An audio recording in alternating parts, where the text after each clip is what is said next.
look, it doesn't really want to go into first very well, but it goes into the other one. Okay, look, there's one. Okay. Peeled it up.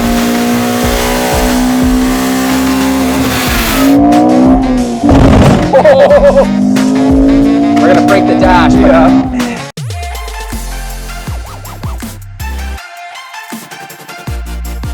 And we are back with our Civic nostalgia build. If you guys saw at the end of the last episode, we did not have any gears.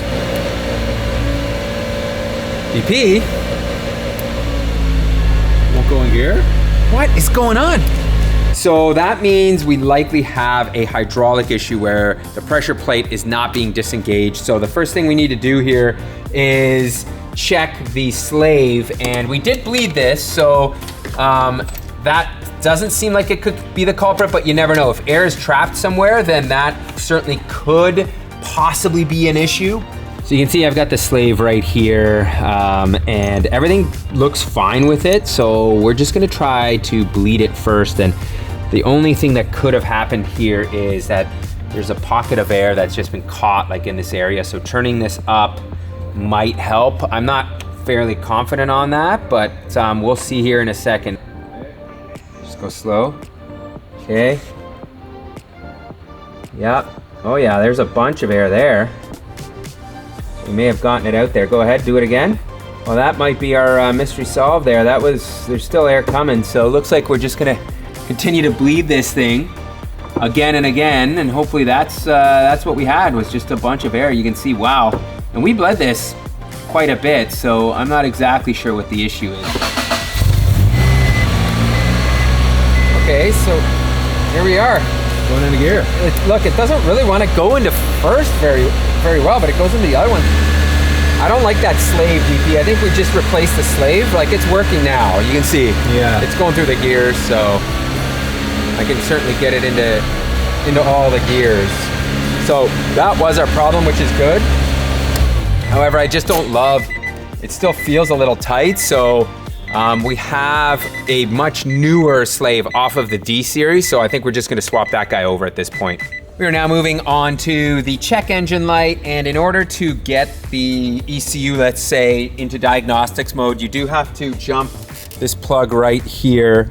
And when that is done, we now have 20 and then 22. So 2 slow flashes and then 2 quick flashes indicate what we have. So there's 1, 2 long flashes and then 1, 2 short flashes. So that's 22 and then 20. So code 20 is for electronic load detection or detector. And that's not something I've ever come across as a check engine light on a B or D series before. Got on the internet and did some research, and people were suggesting it's a bad ground, which seems plausible. But then reading through a particular thread, someone mentioned some Canadian models of Civics didn't actually have electronic load detection. And turns out our Civic does not. The fuse for it would have lived in this location, which is blanked out. And when I look in here, there is no fuse.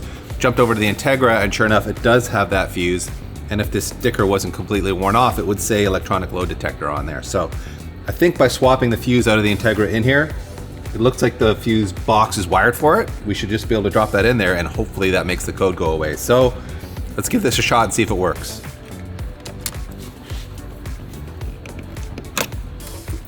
So let's see if that code has cleared itself. Yep, so it's still there. So that either means the Civic doesn't have the wiring for it, which is, I don't know. So what some guys apparently do is swap the fuse box.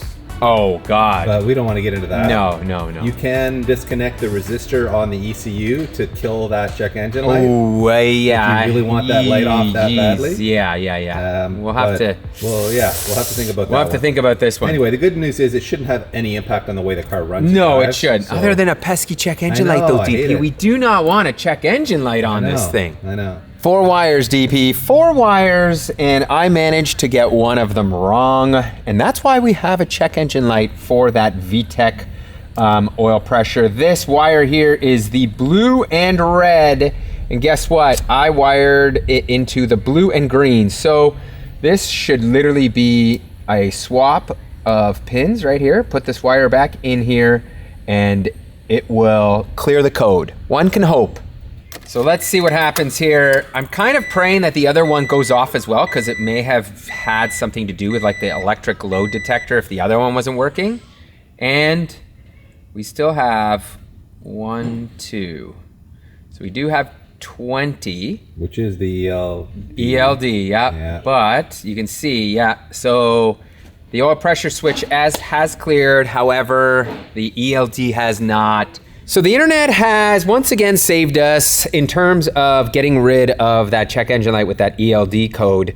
What we need to do is we need to snip some resistors on the actual board here, which I don't love the idea of, because you know, if it's wrong, then we're going to be in some trouble, and we're going to need a new ECU. But people are pretty confident online, and thankfully everything is labeled. So we need to cut 138 here and 136. So R136. R138. So for those of you who care. Should I just send it? Man, my pliers barely get into here. No, they're not. They're little guys, eh? They are. Well, just hope you snip the right ones. That's all. Okay, look, there's one. Okay. I've peeled it up. Really, we don't need to go both sides. We just need to cut one side. Mm-hmm. And then 138, right, DP? Yeah, 136 and 138. All right. Don't get this wrong, PT. There. You only get one shot at that. Well, they're cut. All right. And they're pointing up. They're not touching anything, so we'll just leave them like that. Just plugging the ECU back in here, and let us see. What do we got? Come on, check engine light off. Oh, DP, it doesn't even go off now. What? It's just permanently on, DP. Did you take the jumper out? Well, no, the jumper's in place. Well, fun fact, you'll want to make sure you take the jumper out before you check if the check engine light is on, because now it is off. So we have fixed this thing. Before we head to the dyno, there is one last thing we need to do, and that is check the base timing. Anytime you are going for any tuning session, even if you're gonna go run your car on the street after a swap like this, you have to check your base timing. If that is wrong, you can have some serious failure happen. You can detonate, blow up an engine, which is never good. So let's start this thing up. And I do have that jumper jumped again because it does lock the timing. And now I can look down here and see. So we are pretty far off. All right, so I've dialed it in here, and we are just in the middle, which is the 16 degrees. And then from there we have 2 degrees to go forward or backwards on the little marks. So being in the middle is where we're supposed to be. Well, we made it to Tuning by Nick's shop in Mississauga, Ontario, despite what is some very difficult weather on summer tires, but we're here, and Pete actually delivered this to you a few days ago, didn't he? Yes. This is the stock P72 ECU that came with this GSR power plant, but we had you, again, sticking with the nostalgia theme, socket it, and you have put a stock chip in there, is that right? Yeah, just for now, just a stock chip so we can do a whole as is, completely stock, and see what it puts down. And then we're gonna try some different flavored chips. Sure, I have a whole bunch of old chips. I don't do chip tuning anymore, but I still have all that stuff. Right. So it'd be fun. You have the Jay's tune. Yeah, exactly. Those Mugen ones. The spoon tune. So why not? We can just burn a whole bunch of old chips, stick them in, see how they do. Yeah, exactly. It really is 2001 around here today, guys. So let's see how the old girl does.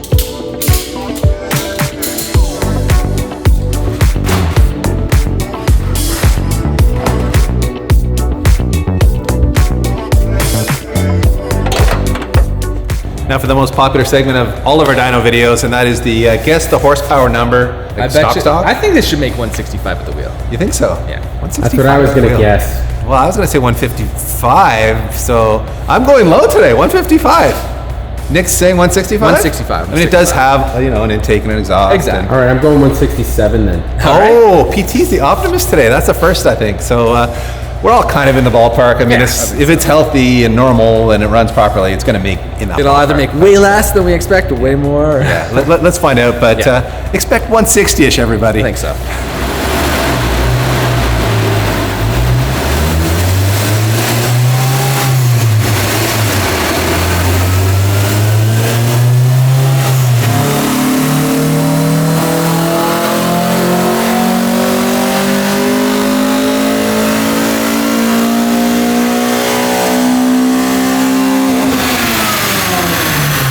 I win.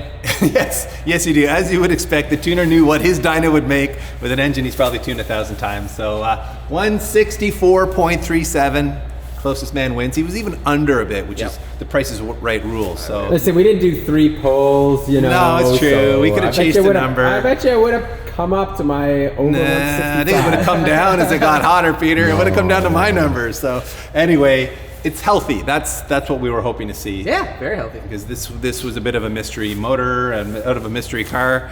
So now I guess maybe just we'll play around a bit with your tuning ECU. Let's try some Mugen chips and see if we can pick up 5 or if we lose 5 horsepower, right? Yeah, exactly. I mean, I used to use a bunch of tuner chips back in the day, as you did, obviously. And I tried a bunch of different ones on a dyno and found I think the J's one worked best on my Type R motor. Buy it online, buy a whole bunch of chips, try them out. It only needed like an extra 5-wheeler or whatever it was. So let's see if we can make any power.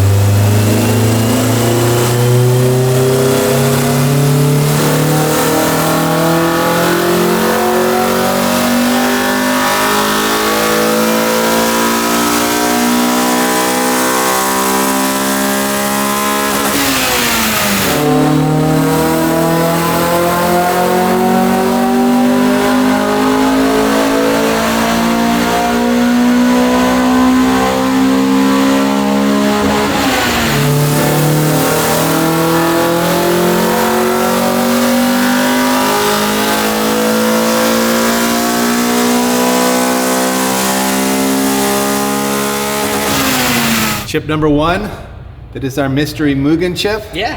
And it did make a little bit of power. It did. You can see it at the VTEC crossover, it did some nice stuff. Yep. And then at the top end, it picked up a little, and obviously it revved out a little higher. So, you know, that's what you get with your mystery chip, everybody. Totally. And then you loaded in the spoon chip, which is the blue line versus the Mugen in the red. Yeah. And, I mean, they are very close, as you would expect. VTEC was a little bit lower. So Yeah. we lost a little bit of power. It's a little too low. Yeah. But it did make more power everywhere. It did make a little bit more, but you know, we're talking 1 horsepower at peak, and you know, in general, these are like 1 or 2 horsepower. Yeah, exactly. So you know, we're definitely splitting hairs. And one last bit of tuning, you actually went in and tuned up that spoon chip a bit. Yeah, I just didn't you? cleaned it up, added a little bit more fuel where it needed it, fixed the VTEC crossover point, and it made a little bit more power everywhere. Did smooth it out nicely. So there's still something to be said for tuning, and obviously if you guys need tuning services for your mostly K series, but occasionally B series stuff, then check out Nick. And of course, he's got great content on his YouTube channel too, which is just called Tuning by Nick. Yeah. So go see him K-swap 911s and all kinds of fun stuff like that. And we're gonna take this slightly modified spoon chip out on the street, fellas, and dip into some of that there VTEC. So here we are, DP, back again. Going up the escarpment? Yeah, this is our new little test road. It's much better for road than where we usually test around the shop. And Still a little bumpy. yeah, listen, it's still a Civic. Yeah. There's no way around it. Yeah. This suspension is, I think, pretty soft, very compliant. However, it's just, this car's low. Yeah. So- and the roads are still, it's still Hamilton. So Yeah. they're not smooth by any means, but they're better than around the shop. Yep. Going up the escarpment here in this little glass bubble certainly does have a lot of nostalgia for me. It's a chassis that I had for 10 years back in the early 2000s, so it feels very familiar. Yes. But it does feel weird at the same time to be driving it around in 2024, surrounded by modern cars, which have all gotten much bigger and therefore you feel like you're more exposed in this. Like you feel like you're driving a much smaller car than it felt like 20 years ago. Fair. It's still just so cool. Like the exhaust is not loud, and then let's see how this bad boy sounds. Oh.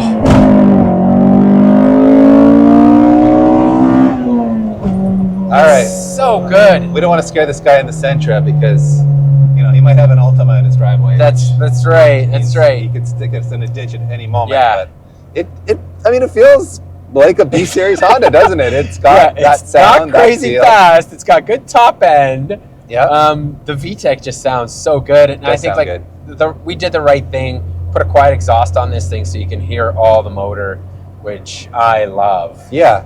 It doesn't have that really dramatic VTEC pop on crossover. Yes. And I think that might be a function of the tuning that Nick did. That's right. He moved the VTEC engagement point down. Yeah. If it was up in that 5,000 area, it would where it have really a dramatic shift where you'd see the chart, right? On the graph, it gives you that up all head the snap that guys like to play up on the internet. But we won't do that. We're giving you the real review here. That's right. Let's give you another little taste of the good life here.